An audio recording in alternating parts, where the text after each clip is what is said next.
хүний үндсэн нэвтрүүлгийн ээлж дугаар үзэгч та бүхэнд хүрч байна. Өнөөдөр бид Монгол хүний эрүүл мэндийн үнцний тухай ярилцах болно. Тэгээс энэ дагуу зочтой урьсан байна. Ингээд зочтой та бүхэндээ танилцуулъя. Өнөөдрийн бидний зочноор эрүүл мэндийн даатгуулагчдын хяналт төрийн бас байгууллагын тэргүүн Эрдэнэт оролцож байна. За мөн уламжлалсараа Монгол Улсын их сургуулийн Ахмад багш ажилтны нэгдсэн холбооны тэргүүн Жавсан Талан багш манаас зочин хөтлөгчөөр оролцож байгаа. Та хоёрын өнөөдрийн мэндийг хүргэе. Тэгэхээр эхний асуулт нь нэгэн өнөөдөр бид эрүүл мэндийн тухай ярина тийм ээ. Бас энэтэй холбогдоод хууль дүрмийн тухай бас асуудал хөндөгдөж орж ирэх байх. Тэгэхээр эхний асуулт юу вэ гэхлээр Монгол хүний үн цэнд Монгол хүний эрүүл мэндийн асуудал ер нь яаж холбогддөг юм бэ? Монгол хүний эрүүл мэндийн үн цэн гэдэг бол их өргөн ойлголт, том сэдв. За иргэнтэй үежж улс орон оршин тогтнодог. Тэднийг хамгаалдаг төрийн бодлого, уламжлалт ёс заншлууд байдаг. Манай орны хувьд бол эрүүл мэндийг бол дээр үед ёс заншил уламжлалынхаа хувьд бол дөрвөн улиралдаа таарсан хоол хүнс, эрүүл хоол хүнс хэрэгжилж ирсэн. Үйлдэл бол их хүүтэн ширүүний улиралд бол өөх тос ихтэй, ураг ихтэй хоол хүнс, хавартаа бол нөөцлсөн борц гэх юм уу тийм хоол хүнс хэрэгжилдэг байсан. 100 буюу мал төлсөн дараагаар нойтон мах иддэг, сүү цагаан идэ, голдуу тарга голдуу хэрэгжилдэг. Тэгж нэг өөрийнхөө биеийг эрүүлжүүлдэг. Намар цагтаа жимс нөгөө ан амтан гэх мэт байгалийн гаралтай хоол хүнсийг эрүүл хоол хүнсийг хэрэгжилдэг байсан. Ингэж өөрийнхөө эрүүл мэндийг болгон бос мал ахынхаа эрүүл мэндийг хамгаалдаг тийм уламжлалтай байсан. Эндээс нэг зүйлийг онцолж хэлгээд бол хавраас намар хүртэлх хугацаанд бол нойтон мах гаргадаг мал ядалдаг байсан. Энэ нь бол малаа вакцинжуулж угааж эм тараа хэрэглэснийхаа хорыг гадагшлуулах өөртөө мөн нойтон мах идэхгүй байснараа өөртөө бас эрүүлжүүлдэг. Дээрээс нь малынхаа бүтээгдэхүүнийг бүрэн хэмжээгээр ашиглахын тулд тэр намар болтлоо. Тэр малынхаа үс носыг арьс чирийг бол хамгаалдаг. Тэгээд бүтээгдэхүүн болгож хэрэглэдэг байсан. Тийм уламжлалт. Тэрнээс уламжлалынхаа дагуу бид эрүүл мэндээ хамгаалсаар ирсэн юм ард түмэн юм байна тийм ээ. Тэгээд сүүлийн үед бол Монгол орн эрүүл мэндээр нэлээд их дэлхийд ялангуяа хорт хавдраараа их өндөрт явж байгаа тийм судалгаанууд их байгаа л да. Тэгэхээр манай Эрдэнэт бол энэ талаар их судалгаа хийсэн юм залуу байгаа юм. Ялангуяа нөгөө өөр мэргэжил нь бас эмнэлгийн тоног төхөөрөмжийн инженер, эрх зүйч мэргэжлэр төгссөн. Тэгэд ер нь урд өмнө хөтлөгдөж байгаагүй их сонирхолтой судалгаануудыг ялангуяа манайх чинь даатгал, эрүүл мэндийн даатгал, эрүүл мэндийн асуудлаар маш их ярьж байгаа ч гэсэн өнөөдөр орхигдсон байна. Тэр энэ талаар маш их судалгаа хийсэн учраас бас энэ судлаачийг энэ нэвтрүүлэгтээ бид нэр нь оруулъя. Нийт үзэгчд маань энд их анхааралтай хандаасаа гэж бодод байгаа. Монгол улс бол элгээрээ дэлхийд хорт хавдраараа нэгдүгээр байр. Нөгөөх нь зүрх суцаар ходоодоор нэгдүгээр байрыг дэлхийд нэгдүгээр байрын хорт хавдартай 3 сая хүн ам дотор. Тэгэхээр энэ асуудал зайлшгүй хөндөгдөх асуудал гэж бодож байна. Тэгэхээр би энэ Эрдэнэтээс нэг асуулт бас асууя гэж бодож байна. Энэ яагаад өөрөө энэ эрүүл мэндийн даатгалын хяналт гэсэн төрийн хүмүүс байгууллагыг өөрөө үүсгэн байгуулад авч явж байгаа зал. Яагаад энэ байгууллагыг байгуулах болов? Энэ байгууллагын талаар товч танилцуулна уу гэсэн асуулт тавьж байна да. Эрүүл мэндийн даатгалын хууль иргэдэд тусламж үйлчлэгийг хүрч байгаа шалтгаан буюу манайх социализмаас зах зээлийн нийгэм шилжиж байгаа энэ 30 жилийн хугацаанд эмнэлгийн тусламж үйлчлэгээ, эрүүл мэндийн тусламж үйлчлэгээ нь бол иргэдэд хүрэхгүй байгаа. Тэгээд даатгалын санд цугларч байгаа мөнгөний зарцуулалт нь ч гэсэнтэй бас тусламж үйлчлэгээ бас хүрэхгүй байгаатай холбогдуулж 2 удаа манай байгууллага 15 онд байгуулагдсан. Түүнээс хойш 2 удаа судалгаа хийсэн. Нэг нь бол 2016-аас 18 оны хооронд эмнэлгийн тусламж үйлчлэгээний хүртээмж гэдэг орон нутгийн эмнэлгүүдээр явж судалгаа хийсэн. Нэг нь бол 2017 онд төлөвлөлт освалтын өвчин болон өвчний тухай үндэсний хөтөлбөр зарлсныг Тэрэнд бол хөндлөнгөө судалгаа хийсэн байгаа. Үүнээс бол ягаад одоо энийг судлах болсон шалтгаан нь бол хувь хүний өөрийнх нь эрүүл мэнд бол хувь хүний өөрийнх нь гарт байдаг юм аа. Ачнын буруу хэрэглээтэй байсан ч гэсэн одоо хүн бол буруу хэрэглээтэй байх юм бол ачнын ухаантай эрдэмтэй байгаа ч гэсэндээ юу яадаг одоо сайхан амьдарч уртансалж чадахгүй. Одоо эмчнэр бол ачнын сайн эмнэлэг эмчнэр байгаад бол тэр хүнийг уртнаслахгүй. Эмч хүн бол тухайн өдөртмийнх нь амьдрал оролцдог хүн биш. Одоо тухайн өвчин тус үед л одоо эмчлэх мэргэжилтэй. Тийм мэргэжил эзэмс хүмүүс. Иймд бол эрүүл мэндийн асуудал хувь хүний өөрийнх нь гарт байдаг юм аа. Түүнийг чиглүүлэх, зохицуулах одоо хуулийг нь бол төр засаг нь гаргах ёстой. Одоо бол бид нэр суурь иргэншлийн амьдрал орж байгаа учраас хууль дүрм захирагдаж амьдрах шаардлагатай болсон. Үүнийд тулд бол эрүүл мэндийн даатгалын тухай хууль одоо зайлшгүй хүмүүст тусламж үйлчилгээ хүргэж иргэдийг хамгаалах тийм зохицуулт хийх шаардлагатай болсон байгаа. Энэ тухай судалж ажиллаж байгаа. Тэгэхээр яг эрүүл мэндийн даатгалын тухай хууль гэсэн яг сэдвийн хүрээнд бас Монгол хүний үндэсний нэвтрүүлэг бас дараагийнхаа дугаарт илүү одоо хүртээмжтэй байх үүднээс бас наривчилсан ярилцлага мэдээллийг үзэж та бүхэнд хүргэнэ. Тэгэхээр энэ удаагийн сэдв бол ерөөхдөө яг эрүүл мэндийнхаа асуудлыг ерөөхдөө нь ярилцъя гэж ингэж тогтсон байгаа.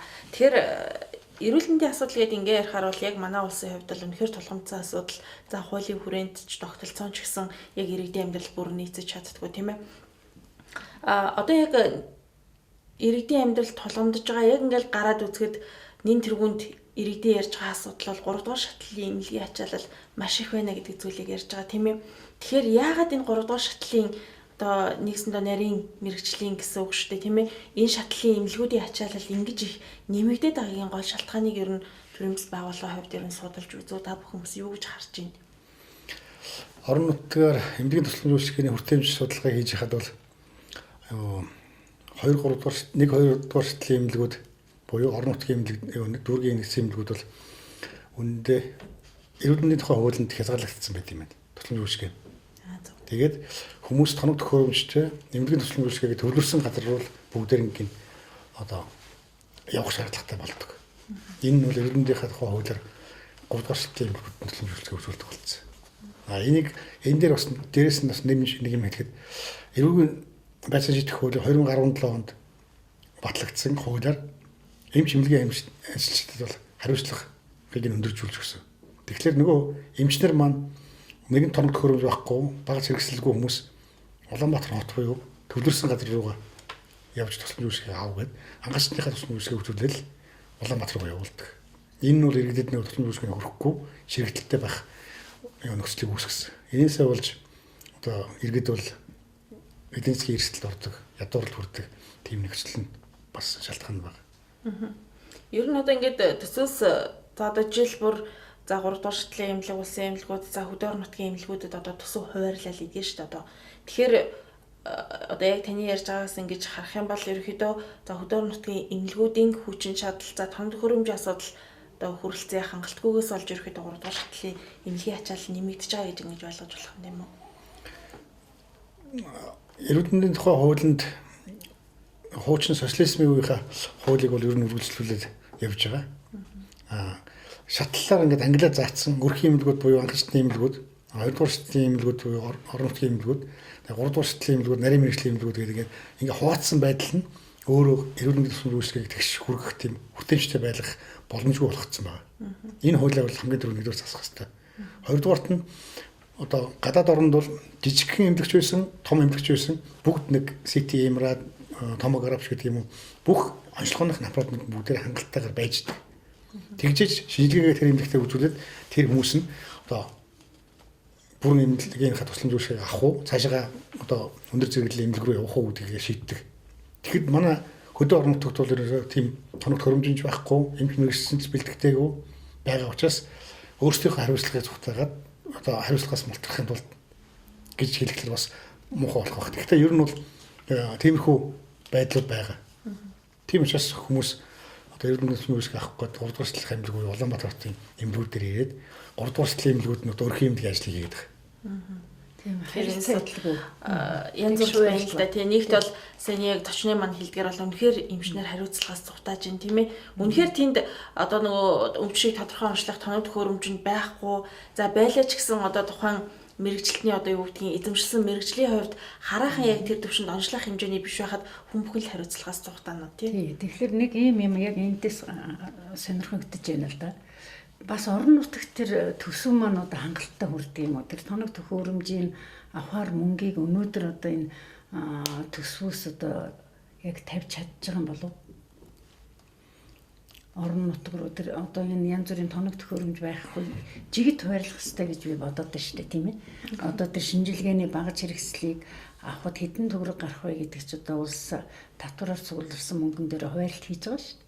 Тэгэхдээ орон нутагт байгаад би бол эндээс за төвийн эмэлгүүд нь нөгөө яг гадна дотны хөрөнгө оруулалтаар авчиж байна. Орон нутгаа хэр холбож өгдөг. Ялангуяа бүр аймгийн төвд бол одоо наашаа ирэхгүйгээр аймгийн төвд бас бүрийн шинжилгээ хийхээр нөхцлүүд нь манад ямар төвшөнд байгаа юм бол тийм ээ. Аймагуудад одоо бүрийн шинжилгээ хийх тоног төхөөрөмжийг хангалттай гэж үзэж гинүү үгүй юу гэдэг асуудал гарч байна. Энийг зохицуулах хуулиуд нь эрүүл мэндийн даатгалын хууль, эмнэлгийн тусламж үйлчилгээний хууль хоёрыг одоо нэн дээр маш хурдан шинжилэл найруулга хийх хэрэгтэй болчиход байгаа.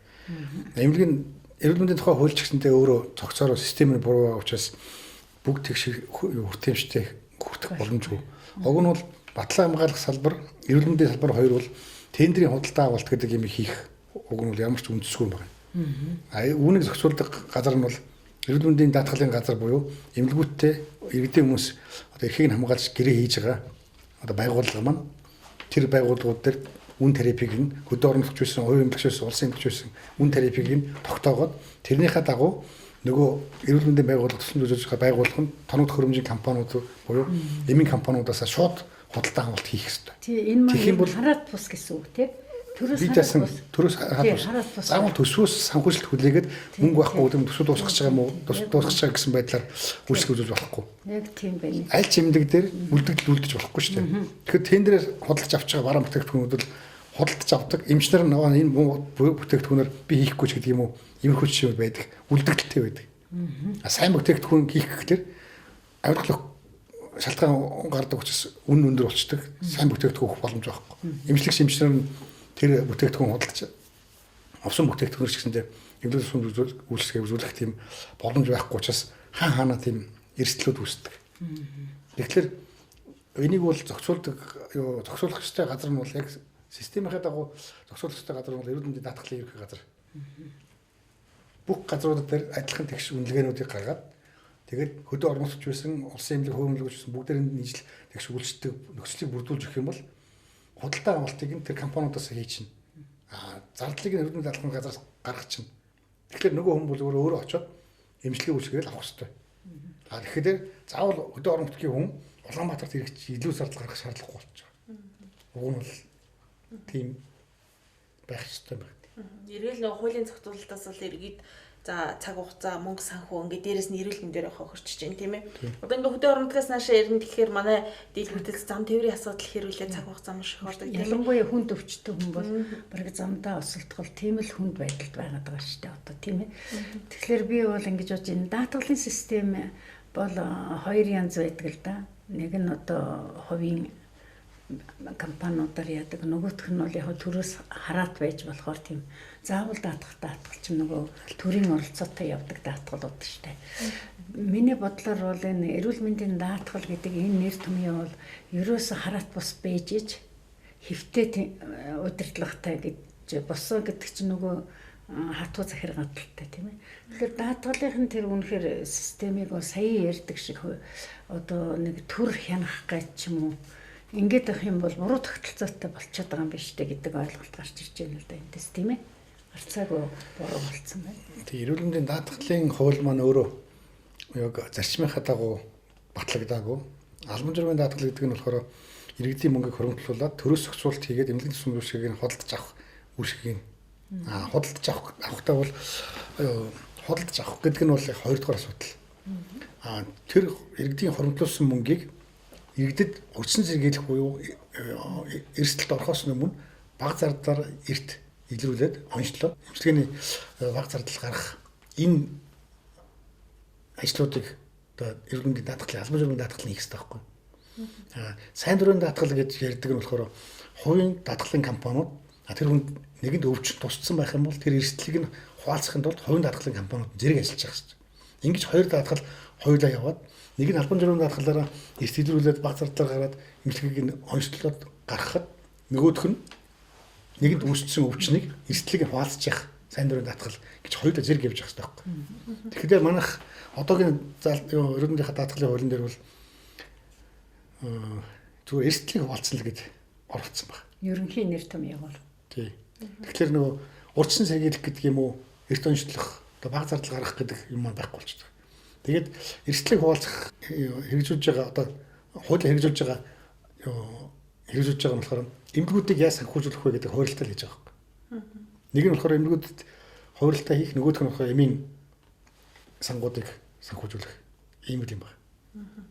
Тэр нь за яг ингээд эрүүл мэндийн даатгалын тухай хууль яриад за эрүүл мэндийн даатгал гэдэг ингээд ярихаар иргэдийн хувьд бол эрүүл мэндийн даатгалыг ер нь төлж яадаг хизээч энэсэнд авч чадахгүй юмыг төлж яах юм гэдэг. Иргэд ингээд яхаар төрийн байгууллагатай холбоотой ярихаар иргэдийн хуулийн мэдлэг тутамгүй нь иргэд даатгалынхаа хуулийг мэдэхгүй байх гэсэн ийм зүйл яриад байдаг.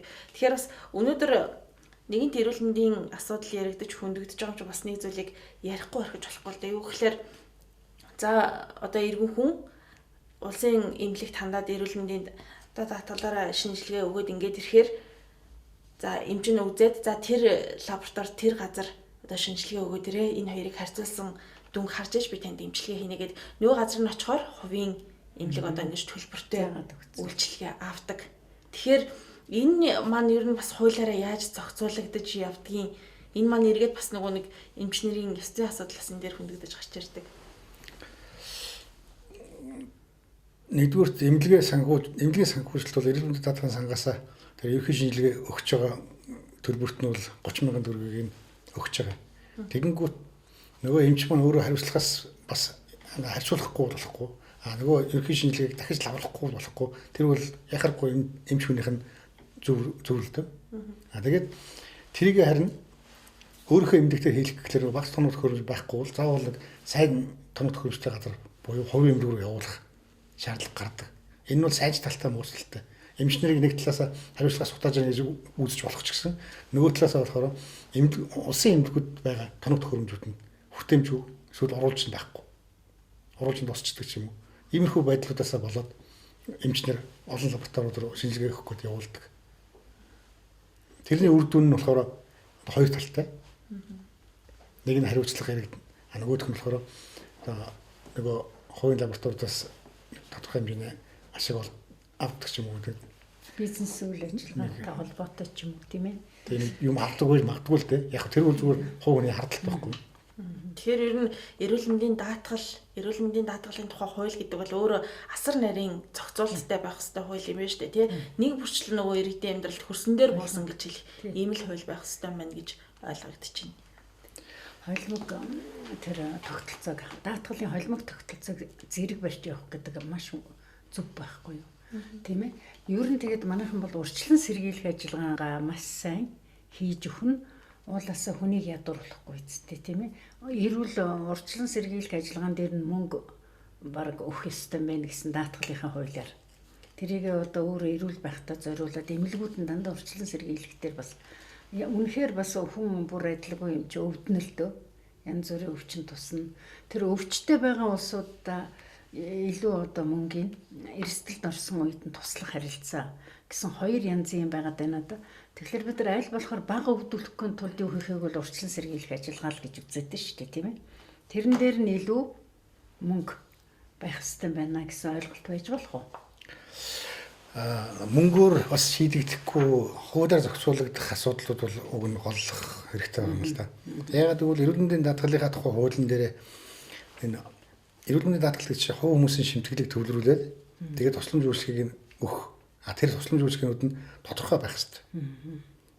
Тодорхой байснараа ямар үйлчилгээнүүдийг би авах вэ гэдгийг хувь үзснээр өөрөө тогтмол шимтгэлийг хөлдөг. Ийм л зарчим. Тэгэхээр тэр хүмүүсийг 18 наснаас эхлээл одоо 20 нас, 25 нас, 30 нас, 35 нас гэдэг энэ наснууд нь бүтэн биеийн шинжилгээг нь хийгээд л одоо бүх тэр CT MRI томографт нь оруулаад биеийн эмийн шинжилгээнүүдийг хийчихлээр нөгөө хүн чинь бага зардлаар эмчлэгдэх шаардлагатай болно. Эрт илрүүлчин, өвчин тусах боломжгүй болчихно. Тэр хүн ажил хийгээд хөдөлмөрлөө цаашаа сурч боловсроод одоо улстай бол татварлагдж болоо явчихна.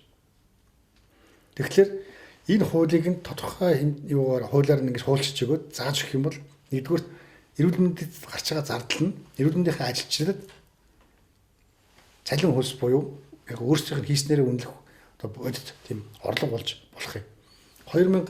2008 онд эрүүл мэндийн зардал 222 тэрбум төгрөг байсан. Одоо 10 жилийн дараагаар 2019 онд 766 тэрбум төгрөг болсон. Энэ 766 тэрбум төгрөг дээр эрүүл мэндийн даатгалын мөнгө 407 тэрбум төгрөг байгаа.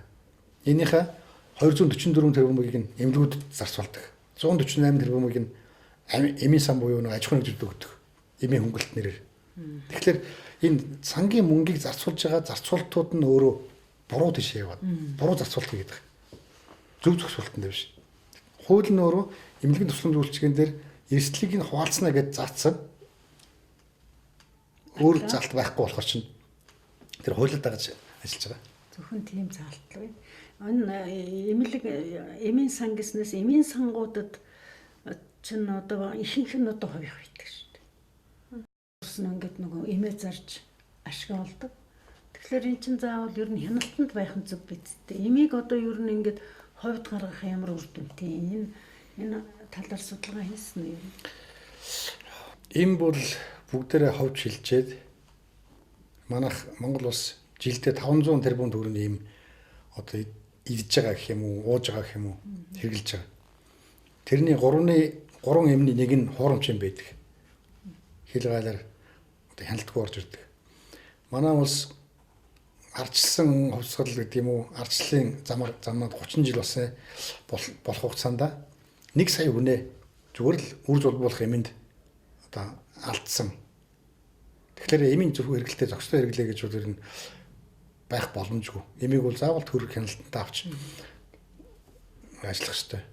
Одоо эрүүл мэндийн даатгалын сангаас жилдээ 148 тэрбум төгрөгийг эмийн хөнгөлтөнд өгч ийн гэдэг судал тийм тоо баримтанд байгаа. Энэ 48 тэрбум төгрөгийг нь л одоо эмийн дэлхий дээр эмийн том 3 холбоо байдаг байхгүй юу? Эсвэл олон улсын зах дээрээс юм уу эсвэл тэр 3 том холбооноос нь эмүүдээ хэрэгтэй эмүүдээ захиалаад авчихад 48 тэрбум битээл аюу бага зардлаар авч болно. Тэрийг өндөр настай хүмүүстэй эсвэл зорилт төлгийнхаа хүмүүст яг хэрэгтэй хүмүүст нь үнгүй тарахад үг. Тэгвэл тэр хүмүүсийн өөрсдийнх нь карманаас гарч байгаа мөнгийг нь хэмнээд ядууралд оруулахгүй. Тэд нар чинь тэтгэврээс өөр оруулахгүй хүмүүс байгаа шүү дээ. Халамжаас өөр оруулахгүй хүмүүс. Ер нь им хэрэгжилж байгаа шүү дээ. Жирийн хүмүүс бол тэр болгон им хэрэглэхгүй.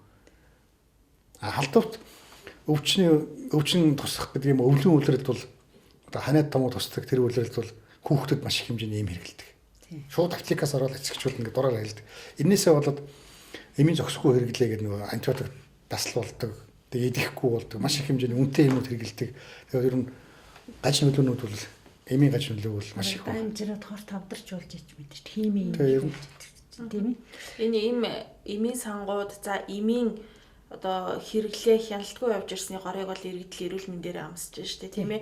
Өнөөдөр дурын эмийн санд ороод ямар ч насны хүн ороод тийм юм авъя гэх юм бол одоо тэр чинь нэгд хувийн байгууллага учраас ашиг орлого бодоод ингээ өгөө гаргадаг тийм ээ. Энэ маань эргэл иргэдийн эрүүл мэндэд бол ноцтой байвал ингэж ерөөс аптект ороод бол яадаггүй ерөөс аптекийн эрхлэгч хүнээс эмч хүн шиг миний тийм өвдөд энэ ямар таарах уу гэж ингээ асуудаг. Нөгөөдөл чинь хамгийн өндөр үнэтэйгээ энэ илүү байдгийг энэ яг эмч хүн шиг оншилж энийг авчвал зүгээр танд энэ сүүлийн үе тийм байгаа гэлбэд өө тийм үгээл нөгөөдхийг авч байгаа ш. Тэгэхээр зэрэг ерөөсө бид нар нэр эмийн хяналтгүй явж байгаа асуудал нөгөө талаас Монгол орныг ийм өндөр хэмжээний өвчлөлд оруулж байгаа юм байна гэж бодож байна. Хоёрдугаарт бол тэр ядуурл яг түлхэж байна шүү дээ. Нөгөө өвчтөй хүн чинь өвдөхгүй тулд эмээ өндөр үнээр авахс өөр арга байхгүй. Одоо бол иргэдийн одоо төлж байгаа нийгмийн даатгалыг бол одоо эрүүл мэндийн даатгалын ерөнхий газарт бол тусгай сан байгуулаад тэнд ингэж төвлөрүүлдэг. За энэ эрүүл мэндийн даатгалын ерөнхий газар гэдэг маань бол засгийн газрын ингэж харийн агентлаг гэж ингэж явдаг тийм ээ.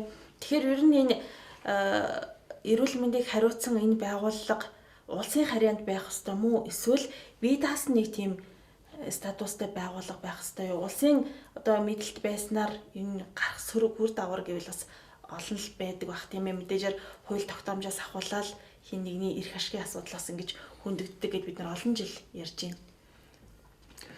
Хуулаа зөв баталж хэрэгжүүлэх юм бол шадар сайдынхаа мэдлэлт байна гэдгээрээ агентлаг байсан хэлбэрээр байх юм бол илүү үр дүнтэй.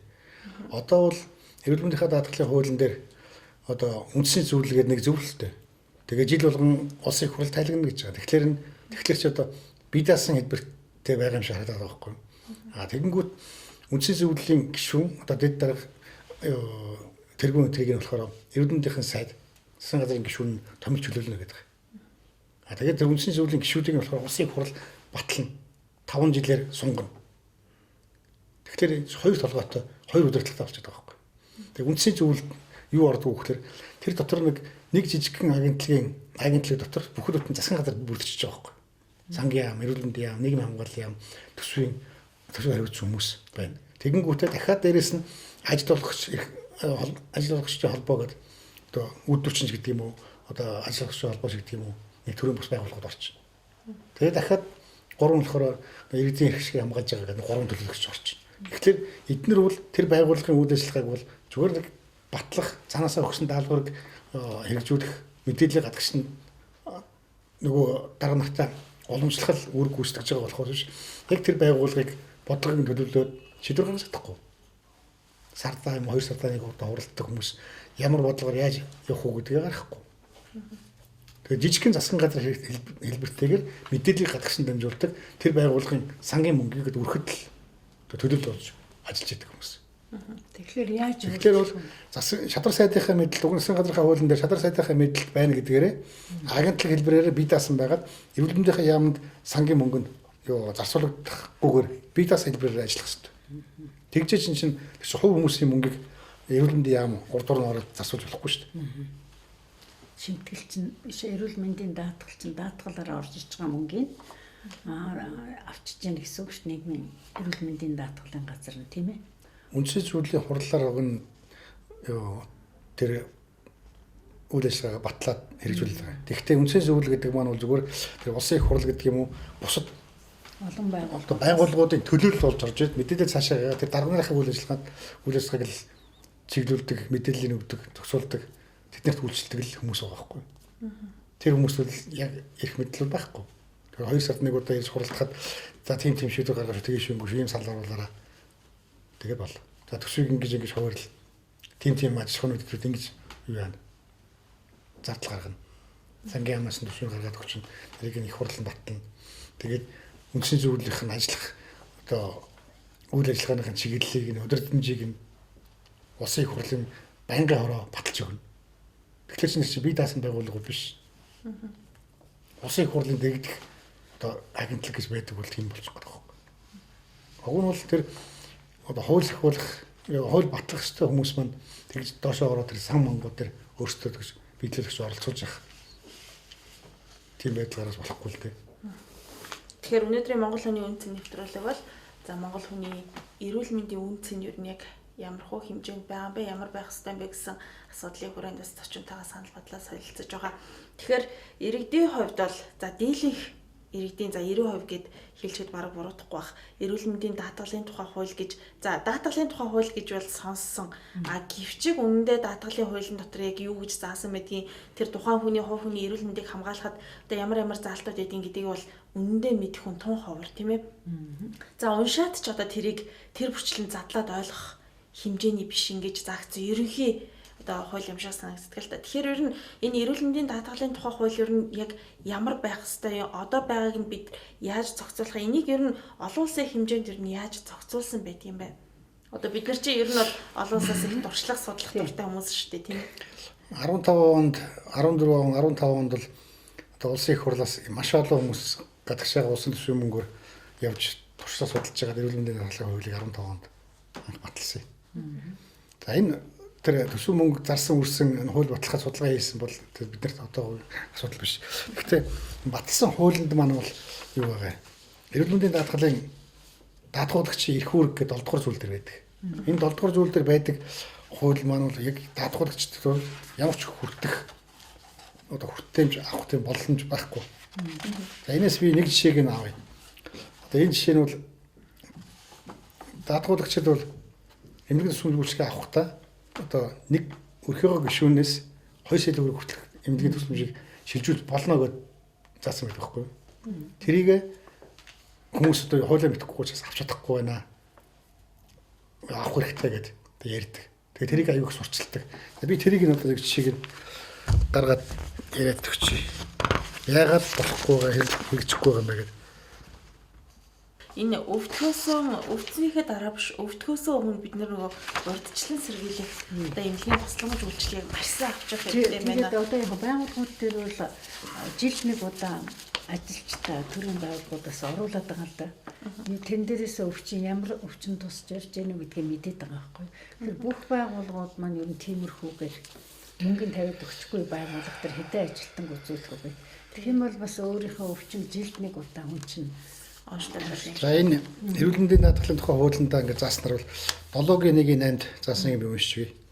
Энэ хуулийн 6-гийн 1-ээс 6-гийн 1-ийн 4, 6-гийн 1-ийн 9, 6-гийн 1-ийн 12 заасан даатгуулагчийн эрүүл мэндийн тусламж үйлчилгээний зардал нь тухайн жилийн дээд хязгаараас хэтэрсэн тохиолдолд гэр бүлийн өөр нэгэн даатгуулагч гишүүний зөвшөөрснөөр одоо түүний зардлаас бол нэг удаа 2 сая хүртэлх төгрөгийг шилжүүлж болно гэж заасан байна. Уншихад бол сонсоход бол их сайхан залт. Гэхдээ Монгол улс 3 сая 300 мянган хүнтэй. Энэ заалт бол 99.9% нь ашиглах боломжгүй. За би энийг тайлбарлаж өгье. 1% магадaltaй хуулийн залт авах нь шүү дээ. 1% магадaltaй байж магадгүй баг ахгүй. За 6-гийн 1-ийн 12, 6-гийн 1-ийн 1-ээс 6-гийн 1-ийн 11 зааснаас бусад иргэн гэд бичсэн байна. Бусад иргэн гэдэг нь болохоор өндөр настамж гэдэг юм уу, тэтгэврийн цэргийн алтан одоо хойроо шимтгэл төлдөг гэдэг ингээд бүх иргэдийг бичсэн байна. Ганцхан 4% шимтгэл төлдөг үе ажил хөдөлмөр эхэлж байгаа хүмүүст л тэр заалтнаас босно байхгүй. Тэгэхээр яг ажил хөдөлмөр эхлээд нийгэмд эрүүл мэндийн даатгал төлж байгаа 4% шимтгэл төлж байгаа хүмүүс маань одоо энэ заалтыг хэрэгжүүлж шилжүүлж болно гэж. Тэгээ энэ заалтыг хэрэгжүүлэхэд яг тэрэнд хамрагдах хүмүүс маань нийтдээ 20% л байгаа. Тэгээ 20% маань дандаа залуучууд. Залуучууд эмнэлгийн тусламж үйлчилгээг авахгүй, өвдөхгүй, өвдлөө гэхэд эмнэлэгт удаа хөвч чадахгүй. Бараг чөлөө олдохгүй. Тэгэхээр бол энэ заалт хүн харахад бол их сайхан мөртлөө ямар ч тийм хэрэгжих боломжгүй. Тийм заалт л. Дотор нь задлаад үзэхлээр нэг гэр бүлийн 2 хүн гэж. Хаяг нь өөрөөх юм бол ахгүй. Гэр бүлийн 2 хүн байжгаад хоёулаа 4% төлдөг байхгүй л ахгүй. Тийм байна. Одоо яг ингээд одоо байгаа амьдралынхаа нөхцөл шаардлагыг ингээд үзэх юм бол нэг гэр бүл дотор хоёулаа 4% шимтгэл төлдөг. Одоо 4% гэхээр чинь нэгэсэндээ төрийн байгууллага албаа гэж гэсэн үг шүү дээ, тийм ээ. Хувийн юунд ажиллана л та. Компанид бас. Гэхдээ гэвчиг хоёулаа яг 4%-ийн одоо дата шимтгэл төлөөд ингэж амьдарч байгаа гэр бүл гэдэг чинь бас юу илээ гэдгээ бас бид нэр бодолцох хэрэгтэй юм байна. Судалгаагүй хийсэн л байлаа. Ер нь бол эмнэлэгт 45 наснаас хойш хүмүүс эмнэлэгт бараг хэвтэж имжлүүлэх хандлагатай байдаг. Ер нь бол наадлын одоо залуучууд бол тэр болгонд эмнэлэгт хэвтэх тийм боломж байхгүй шүү. Манай хуулийн 6 сар хүртэл эмнэлэгт хэвтэх юм бол ажил нь алж байна. Тэгэхээр манай хуулиуд ч өөрсдөө тэр хүмүүстэй үйлчлэх хууль баталтгүй. Тэр хүмүүсийнхээ эрх шиг хамгаалдаггүй тийм хуулиудын залттай байхгүй. Ер нь л бол нэг ёс төдийл юм байх хэрэгтэй гэл ингээл гаргачтай хуулиудтай юм байна шүү дээ, тийм ээ. Үнэхээр одоо бидний энэ хамгийн одоо чухал эрүүл Монгол гэж яриад байгаа шүү дээ. Бол баах уриал оозонтой төрийн бас байгууллагууд байгаа л эрүүл Монгол гэдэг тэр ийм наривчлсан судалгааг бол бас маш сайн хийх ёстой байна. Олон байгууллагууд хийж хүчнэгдэж эрүүл мэндийн даатгалын хуулийг бол ер нь нэлээд сайтар бодож хийхгүй бол болохгүй болцсон цаг байна шүү дээ. Ер нь бодоод үзэхэд. Ер нь бид нар бас нэг өмнө нь эрүүл мэндийн даатгалын яг энэгээр 18 оны 1 сарын 24-нд дугуй зааланд бүх эрүүл мэндийн даатгалын хүмүүсийг цуглуулж хилцүүлэг хийсэн. Тэгэд гол хүмүүс нь ерөөсөө ирээгүй. Тэн дээр ерөөс 22 жил 10 жилийн сургууль багшилж байгаа хөхний хор тавдар болсон юм ихтэй босож үг хэлсэн шүү дээ. Би бол ингээд нэг 2 сая төгрөг авахгүй жиг зовсон. 2 сая төгрөг бол юу ч болохгүй. Дараа нөгөө Афрес хийгээд хорт авдрынхаа шинжилгээнийг авсны дараатай эмэн аягүй өндөр үнэтэй. Эмээ авъя гэхлээр зэрэг юусоо энд тэнд тэгээд эмч нар нь бичиж өгчдөг. Тэгэл нөгөө эмээ нь очиод авахгүй гэхлээр мөнгө байхгүй. Тэгээд бид нар 12 жилдээ хорт авдартай ээжийг төлөвлөж би энэ дээр бүр сонсож байгаа дэрлээ гэдэг их харамсмаар юм ярьсан шүү дээ. Тэгэл манайх бол тэрийг сонсчод өнөөдөр хөдөлж байгаа байгууллага энэ хуулиар шинжилгээ гэсэн санаачлал өрнүүлж байгаа тийм одоо юмнууд бид нар өнөөдрийг хүртэл үзэхгүй л байгаа. Тийм хоёр байгаа. Нөгөө талаар бас энэ төрийн нийгмийн одоо тэр эрүүл мэндийн даатгалын одоо тэр тогтолцоо нь ерөөсөө бас их буруу байгаад байна. Сая манай судлаач хэллээ шүү дээ. Тогтолцоог бол гарцаагүй өөрчлөхгүй бол болохгүй. Гэхдээ нэг нэг аралтай өөрчлөмөр байгаа. Одоо энэ үзэгч одоо их хурлын гишүүд ер нь одоо энэ засгийн газрын улсууд бол энэ Монгол хүнийхээ эрүүл мэндэд анхаарахгүй бол одоо даралт гэхэд залуу хүнд эрт тусч байна, хавдар эрт тусч байна, хүүхдэд хорт хавдар тусч байна. Энэ ер нь юу болоод байна гэдгийг бол бүгд л сэрх хэрэгтэй гэж би бодож байна л да. Манайх дэлхий дээр зүрх судасны өвчин хавдраараа нэгд ордог болсон. Хэрглэж байгаа эмээрээ нэгдүгürt ордог болсон. Хэрглэж байгаа эмийн хоёр чагсаж байгаа Иран улс гэгч нь манайхаас 50% бага эм хэргэлдэг. Тэд нар бол дайм байлдантай орно. Бид нар бол зүгээр л их 50 байгаа. Зүгээр их 50 амьдраад байгаа. Тэгээд энийг би юу гэж хэлэх гэж байгаа гэхээр эрүүл мэндийн сайд нь өөрөө эрүүл мэндийнхаа тухай хуулиас илүү давсан шийдвэр гаргадаг. Энэ жишээ ганцхан жишээ ихэд л эмийн зохистой хэрэглээний тухай журам гэлэх байж байгаа байхгүй. Тэр нь жороор олох юм, жоргоо олох юм гээд аптекуудаар зарна гэд хүн ороход бол жор байгаа мó эмчийн бичих байгаа юу гэж байгаа мөртлөө тэгээд загвараа ашиглах гэж хавийн компаниуд эмийн сан өгчлээд байгаа байхгүй. Тэгэхээр ийм өөрөө синтетик хими бодис. Гурвных нь нэг нь хурамч юм байдаг. Тэгээд ашиг олохын тулд хувийн байгууллагын ажил хийдэг. Хяналтын төрийн байгууллага мэргэжлийн хяналтын одоо хэр гайлынх нь тавих гээд боломж байхгүй. Овор хэмжээ багтай. Тэгээд сөрөг нөлөөнүүд хаана яаж гарч байгаа, хинээс юм аваад ямар шүрмүүдээр гарцсан гэдгийг тэрийг хянаж чадах тийм хүч болцоо байхгүй. Тэгэхээр энийг бол нэгдсэн зохион байгуулалтанд оруулаад яг л эрүүл мэндийн яам хариуцж чаддгүй бол эрүүл мэндийн даатгалын газар нь өөртөө эмээ захиалж тэр яг зорилт төрийнхаа хүмүүст өндөр наснууд өндөр бүлгүүд хараадаг болох. Аптекуудаар ерөөсөө юм худалдаггүй болох хэрэгтэй. Өрхийн эмнэлгүүд дээр хүмүүс нь хяналтанд ороод эмнэлгүүд нь болохоор яг эмчилж байгаа хүмүүстэй эмнэлгийн хатгалын үүсгээ эмийг өгдөг болох юм бол нэг 4-5 жилийн дараагаас ихтэл хүмүүсийн биеийнх нь эерэг өөрчлөлтүүд нь гараад ирнэ. Эмээс чи өөрөө өвчин үүсдэг байхгүй. Эм чи өөрөө дэлхий дээр харт амих дэвшгийн 8-ны дараагаар ордог 3 том бизнесийн нэг нь шүү дээ. Энийг одоо надаар хэлэлтгүй хүн болгон мэддэг болсон. Тэгээд эмийн компаниуд нь хүртэл бид нар хувьцаа эзэмшигчдийнхаа ашигыг нэмэгдүүлэхийн тулд ажиллаж байгаа болохоос хүмүүсээ идгэх гэж ажиллаагүй гэдээ ярьцлага өгөл байж байгаа. Хүн тэрийг мэддэг болсон. Тэгсэн мөртлөө манай эрүүл мэндийн яам засгийн газар тэрэн дээр хяналттай дуурдаг юм байхгүй. Дэлхийн эрүүл мэндийн байгууллага нь орж ирэл эм зүйчнэрийг цуглуулж байгаа л кредит цаг өгөх шүү. 2 кредит цаг өгнө. Сургалтанд заавал суугаад шинэ нэмэгдэл танилцуулаад одоо тийм өвчин гарч байгаа, тийм нэмүүдээр ингэж эмчилдэг гэж сургалт хийгээл нөгөөдөл нөдөө орон тарчаад эмнэлгүүд дээр очиод эмчилэл дээр сурталчилгаа хийгээ явчихдаг. Зүгээр л ийм эмийн сүлжээ бизнес байхгүй. Үнэхээр харамсалтай энэ ийм тогтолцоогоор өнөөдөр эрүүл мэндийн салбар ажиллаж байна гэдэг бол Монгол хүний эрүүл мэндийн гэдэг асуудал бол улс орны тусгаар тогтнолтой бүрэн бүтэн байх асуудал бол ингэж өргөн хүрээтэй яригддаг ийм асуудал шүү дээ. Гэтэл ийм асуудал дээр бид нэр иймэрхүү хуультай, иймэрхүү хандлагаар ажиллаж байгаа гэдэг бол үнэхээр хэцүү. Тэгэхээр иргэдийн хувьд одоо баг ингээ эмнэлэгт үзүүлэх хэрэггүй юм дөө. Эмнэлэгт үзүүлээл одоо ингээл бүх эргэтэн өвчлөлтэй гэл эрүүл юм байхгүй нэ гэж ингэж ярьдаг. Гэвч энэ маань ингээд нэг дор нэг л өглөө босоход ийм үүсчдэг асуудал биш шүү дээ. Тийм ээ, хүний эрүүл мэнд эд хэрэгтэй өвчлөнө гэдэг асуудал цаг хугацааны явцад ингээд нэгнээсээ халдварлаад дамжаад ингээд үүсдэг. Тэгэхээр бид нөгөө түрүү бас ярианы ихэнд дурддагдаад өнгөрсөн тийм ээ, урьдчилан сэргийлэх үзлэг гэдэг зүйлийг бид бас тогтмол болох хэрэгтэй байна тий. Өвдөгөө байсан ч гэсэн жилдээ нэг удаа очиод миний илэг ямар байна, миний зүрх яаж байна, ходоод яаж байна гэл ингээд шинжилгээ өгчөхөд тэр одоо нөгөө бидний яриад байгаа нөгөө хавдар төрөл реактор өвчлөлчин бол үүсэх эрсдлийн улам багасах юм шүү дээ. Хавдар бол 10-аас 15 жилийн дараагаар эхэлж үүсэж байгаа. Үүсдэг тийм өвчин гэж байна. За түрүү нэг олон улсын туршлага ямар шүү гэдэг юм бэ гэд асуугаад байсан. Яг үүндээ одоо ялангуяа Азийн орнууд хятадууд хамгийн юугаараа ойрхоноор хятадууд нөхөн үрчүүн бодлого дээр ямар бодлого байдаг вэ гэхээр 18 наснаас нь ихтэл нөгөө хүмүүсээ эмнэлгийн бүртгэл авчиж байгаа. Тэгээд бүх шинжилгээнүүдийг хийлгээд гарч иж байгаа хүүхэд нь өөр улсын эмч. Эцэг их нь эрүүл хүүхэд төрүүлэх хэрэгтэй. Хүүхэд нь эрүүл байх хэрэгтэй. Эрүүл байхгүй нөгөө хүн чинь улсаас тэтгэмж авахгүй шүү, улсдаа тэтгэмж төлнө. Ягаад гэвэл ажлын байрыг нийгмийн халамжийг буруулж байгаа байхгүй. Өөр ажил хийгээд улс татварлах орлого оруулах хэрэгтэй байтал тэр хүн чинь өөр асарч болоод хүн асрах гэдэг шүү. Тэгэхээр нэг манай явж байгаа бодлого чинь бол тэр хүн чинь асрах юм бол за асарч байгаа хүнд нь мөнгө өгнө.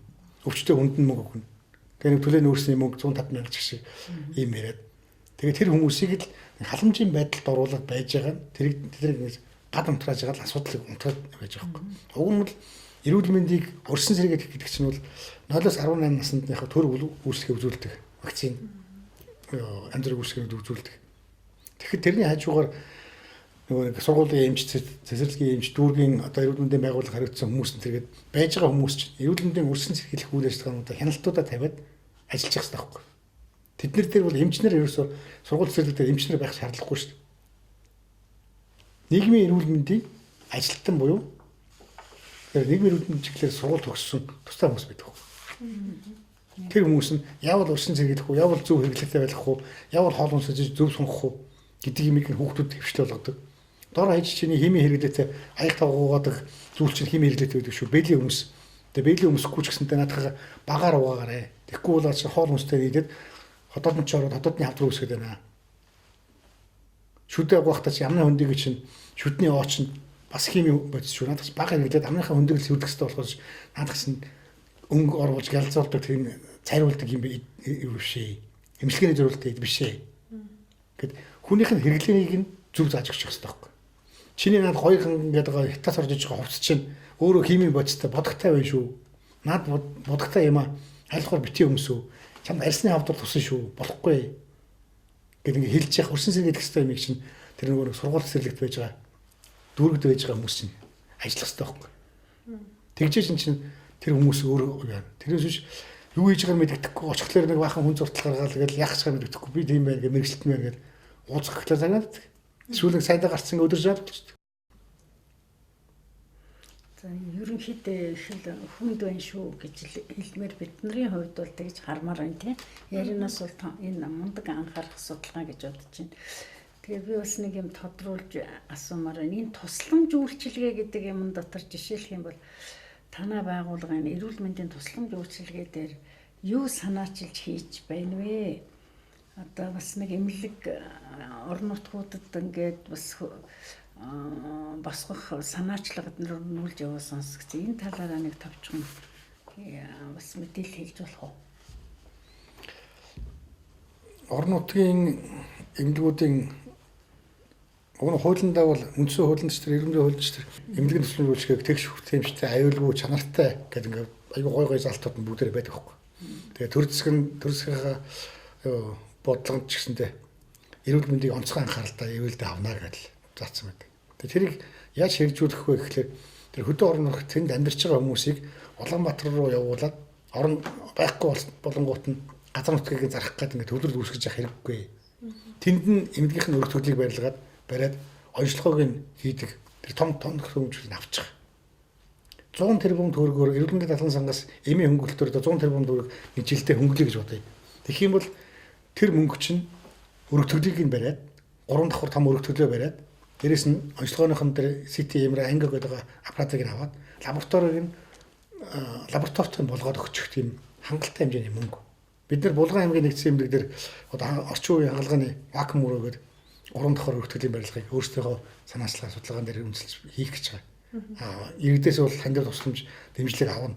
Яагаад бидний мөнгийг буруу зараад байгаа юм бэ гэдэг зүйлийг төр засагт харуулад бид нар хөдөө орон нутгатаа нэгдүгээр эрүүл мэндийн зардлаа, хоёрдугаар нас баралтаа багасгая. Гуравдугаар тийм тусламж үйлчилгээгээ орон нутгад авч угаадаа тэндээ 50 азаргалтай амьдрий. Монгол улс ч бас иргэнтэй байж байгаад оршин тогтноор байна шүү дээ. Хүмүүсний хэдэн аж ахуй нэгжүүд мөнгө олохын тулд хүмүүсэд золиос нь гаргаж усаа сүрүүлж болохгүй байхгүй. Тэгэхээр эрүүл мэндийн асуудал ингээ ярахаар би нэг зүйлийг гайхаад байд. Юу гэхээр түрүү та бас хэлжсэн те ийм эмийн хэрэглээ бол одоо нэгсэндээ хортой бод загуулж байдаг ийм төрлийн бүтээгдэхүүн гэж. Гэвчиг одоо нэг улс орны эрүүл мэндийг салбарыг хамгаалж явах хэвээр яам. За энэ жил улсын төсвөөс тэдний хэмжээний төгрөгийг эмийн хөнгөлтөнд зарцууллаа. Тэр эмийг нь тэгж хөнгөллөө гэд ингээ яриад байдгийг би одоо манайхаас өөр улс орнуудад тийм тогтолцоо ер нь байдаг юм болоо. Эргээд нөгөө эрүүл мэндийг хамгаалах биш, эрүүл мэндийг хордуулах юм одоо хөнгөлж оруулж ирээл ингээд иргэдэд тараад иргэдэг бол одоо нэг юм өстөний яс зүг асуудал хэлтэн болох байх та тий. Манайхаас бусд орнд бол ханаад хүрсэнч байсан эмийг заавал эмчинжээр авна. Одоо ханаад гэдэг чинь өөрөө одоо их өвчин гэж бодъё. Манайхан сандраад л нэг жоохон нус гараад эхлэнгүүтэл тэглээ инглээгээр эм уух гэж гүйчдэг. Уг нь бол хүн өөрөө байгалийн бүтээгдэхүүн байхгүй юу? Өөрөө эсэргүүцэх тэр дархлаагаа сайжруулсан, өөрөө тэр ханаад шин 2 3 хоногийн дараа ч юм уу эсэргүүцээд эдгээ чинь. Тэр дархлаануудыг нь сэргээхгүй, тэр дархлааг нь хөгжүүлэхгүй, тэгээд эмээр дараад байгаа нь өөрөө тэр хүнийг өвчлүүлэх шалтгаан болоод байгаа байхгүй. Ганцхан Монгол улсад л байдаг. Эмийг замраагаар зардаг. Нэг башингийн нэг талын зүрт нь талхын хэлбэр, нөгөө талын зүрт нь аптик байгаа. 3000 гаруй аптик ажиллаж байна. Ер нь одоо аптикгүй оноо суудсны барилга ер нь бол ховор шүү тий.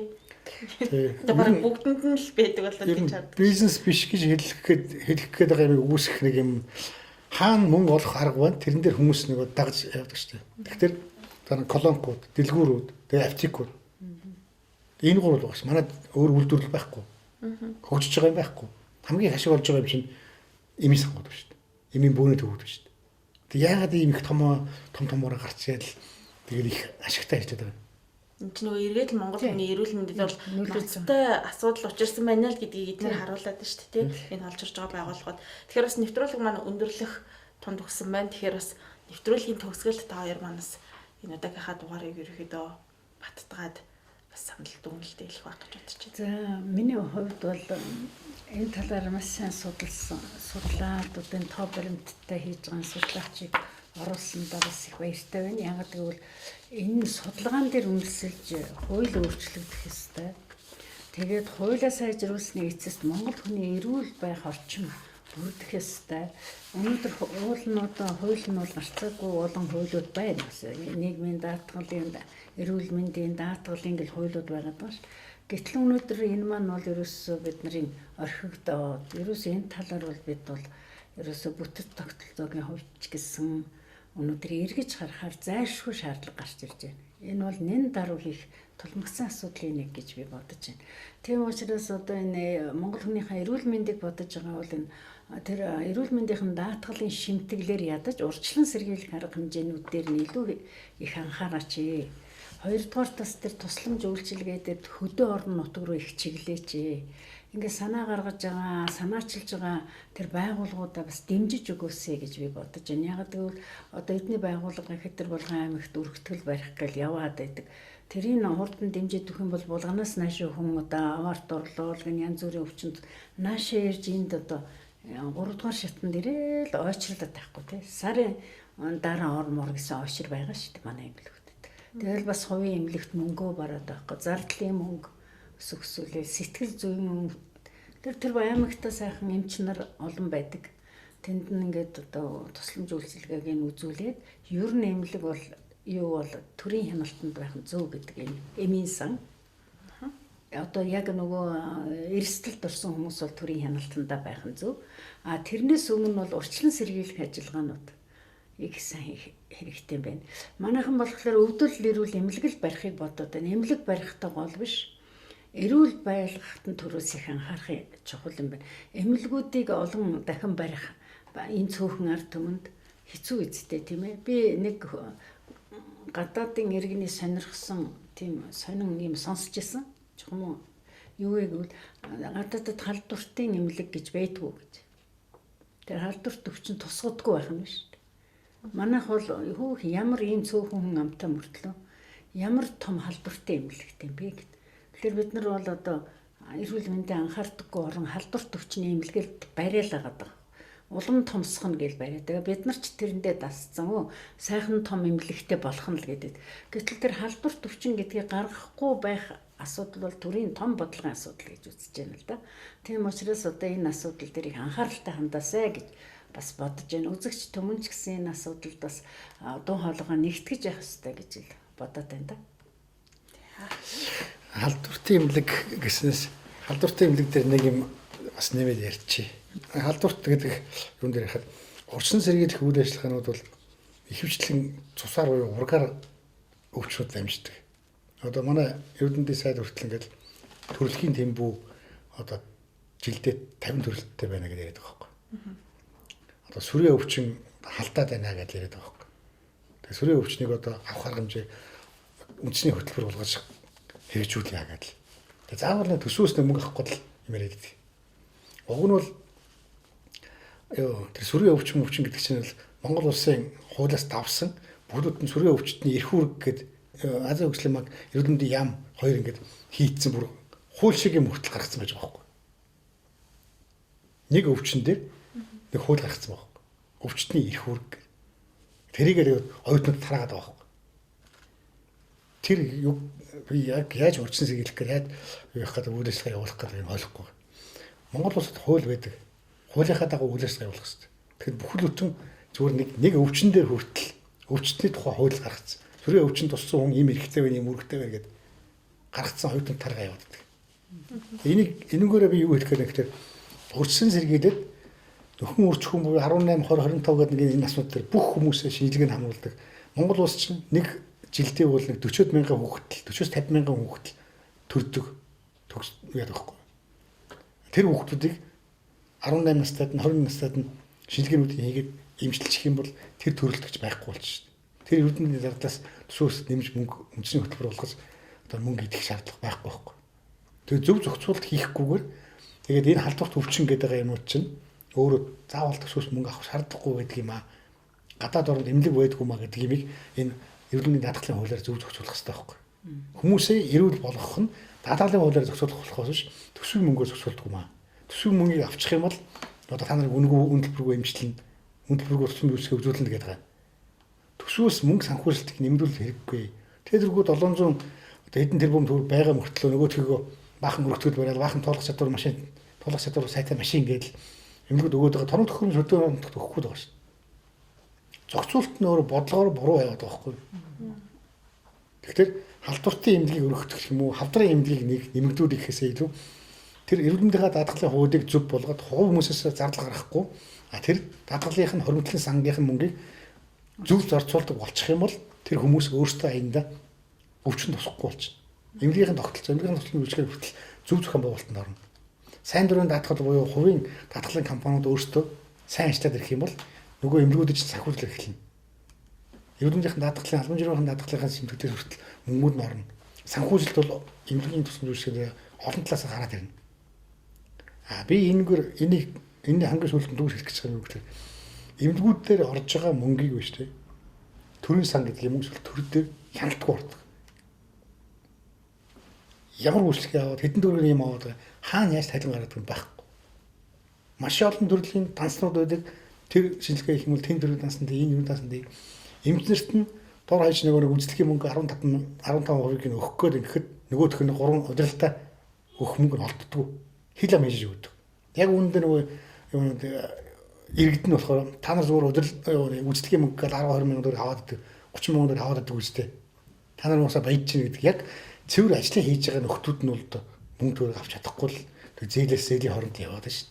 Тэгэхэд эмнэлгийн удирдлагууд буюу тэр улс төрчтэй холбогдсон хууль хэрэгжүүлж байгаа нөхдүүд нь бол аль болохоор их асуудлыг дэвэргэж байгаа л төсвөөс их мөнгө авчих гал оронтойгоо нэмэгдүүлчих гээл тэгэл хөдөө оронтой байгаа хүмүүсийг Улаанбаатар руу шавуулчих гал тэгэл бид нар бол одоо жилдээ 20 мянган хүнд үйлчлээд 30 мянган хүн шинжилгээ өгөөд гэдэл баахан тоо ярьдаг. Тэгээ ямар үр дүнд гараад байгаа хэдэн хүн идгсэн гэхтэр хариулт байхгүй. Тэгээд энэ дэлхийн дэлхийд гарч байгаа энэ зүрх судасны өвчин, хавдрын өвчин, бусад өвчнүүдийг бол бид нар юу яахгүй байна. Тоног төхөөрөмж санхүүжилт муутай учраас дийлэхгүй байна л гэдэг. Дийлэхгүй байгаад та биш. Тэр 700 тэрбум гэдэг чинь бол бас их мөнгө шүү дээ. Зүгээр толон бид буруу зүйлдэл зарцуулаад байна тийм үү? аж ахуйн хөрөнгөжүүдийг санхүүжүүлэх байгаа байхгүй.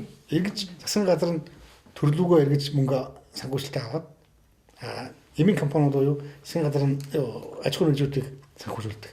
Эрүүл мэндийн даатгалын сан дээр чинь йог, фитнес, спорт клуб, аршин сувилал, нөхөн сэргийх төвүүдтэй даатгалын сангаас мөнгө өгч байгаа байхгүй. Энэ чинь өөрөө нөгөө бүх нийтийг тэгш хүртээмжтэй хангана гэсэн тэр заалтыг нь хуулийн заалтанд хэрэгжихгүй. Бүх хүмүүс тэрийг хамгаалж чадахгүй. Фитнесээ хэдэн хүн хичээлэх юм. Тэр нэг хэдэн улс төрчдийн цүнх барьж байгаа нөхдүүд улс төрчлөлтөнд эрүүл мэндийн даатгалын сангаас санхүүж тавна шүү дээ. Бид нар очиод фитнест орж чадахгүй шүү дээ. Тэр нэг сарынх нь 200 сая төгрөг, 300 сая төгрөгийн фитнес чинь бид нар яаж явах вэ? Тэгээ 110 сая төгрөг хөнгөлнө гэдэг. Тэгээ тэгш хүртээмжтэй чанартай аюулгүй туслан үйлчлэгээ хүргэнэ гэдэг энэ заалт маань өөрөө гол одоо хэрэгжүүлэх зарчим маань өөрөө үнэхээр эрүүл мэндийн даатгалын хуулинд хэрэгжихгүй байхгүй. Хэрэгжих боломжгүй байхгүй. Тэгэхээр бид нар яг иргэдтэй тусламж үйлчлэгийг зөв хүргэж байгаа мүү үгүй гэдгийг л зөв болгох тийм хянах хууль хэрэгтэй байна. Тэгэхээр энэ эрүүл мэндийн салбарт тулгамдж байгаа энэ олон асуудлыг шийдвэрлэх гарц гаргалгаа нь бол ердөө л бид хуулиа зөв гаргах хэрэгтэй байна тий. Хууль зөв байхад энэ асуудлууд бүгдээр ингэ шийдэгдээд явах боломжтой байна гэдэг. Хууль гэдээ ярихлаар улсын их хурлын гишүүд чинь хуулиа баталдаг байхгүй юу? Уг нь бол улсын тэр төрийн залхам чанар гэдэг бол өөрөө хуулиараа хэрэгжиж явах хэрэгтэй болохоор яг тухайн үед төр засаг барьж байгаа юм уу шийдвэр гаргаж байгаа хүмүүс тэд нэр өөрсдөө оролцох боломжгүй. Хуулийн зөв болгонгуудаа төрийн албан хаагчдын дээр хуулиа хэрэгжүүлэл явах хэрэгтэй. Тэгэхээр тэр хуулиа өөртөө ашигтайгаар өөртөө ашиг олох тэр арга хэрэгсэл болгоод баталчингуудаа нөгөөх нь тусламж үйлчлэгээр хүрэхгүй. Тэгээд эмчнэр нь тэр иргэдтэйгээ тулалдаад байдаг. Нөгөө эмнэлгийн удирдлагууд нь хэдэн улс төрчтэй нийлж байгаа л тиймийг тэгж вэний ингэ шүхэл бахан мөнгө идээд идэг. Тэр төрийн хэрэгжих дарга эмнэлгийн бүх дарга нар чинь яах тараа тэр мөнгө болчтгий. Их хурлын гишүүд чи яах тараа тэр одоо цалингаасаа өөр орлохгүй хүмүүс яах тараа тэр мөнгө болчтгий. Хөрөнгө орлогын мэдээллийг харахаар юу байгаа шүү дээ. Манай эрүүл мэндийн яамны одоо мэрэгчлэнүүд айгүй хүн цаасны юутай одоо мэдлэгтэй баахан хөрөнгө компаниудын хувьцаануудыг эзэмшдэг хөрөнгө оруулалтын мэдлэг. Гэхдээ хэзээдэн тэр хүн цаасны хувьцааг судлаад байж идэгий аль компаниуд нь ашигтай ажиллана гэдэг тэднэрт хувьцааных нь мөнгө сануулгачдгийг. Жирийн хүмүүс тэр хувьцааны тухай юугаар мэдэхгүй шүү дээ. Ойлголцож байна. За тэгээ маш их баярлалаа. Өнөөдөр бас урилга маань хүлээж авсанд нэвтрүүлэг маань энд хүрээд өндөрлөж байна. Дараагийн дугаараа би та бүхэндээ бас яг энэ эрүүл мэндийн даатгалын тухай хуулийн одоо яг тодорхой наривчилсан заалтуудын тухай үзэгчтэй мэдээлэл хүргэх байх гэж бодож байна. За тэгээ бас та хоёрын ажил амжилт хүсье. Баярлалаа. Монгол хүний үндэсний нэвтрүүлгийн энэ удаагийн дугаараа энд хүрээд өндөрлөж байна. Энэ удаагийн сэдвээр бид Монгол хүний эрүүл мэндийн үндэсний тухай ярилцлаа. За эрүүл мэндийн даатгуулагчдын хяналт төрөөс байгууллагын тэргүүн Эрдэнэцэнгийн Эрдэнэ хотын удаагийн зочноор оролцлоо.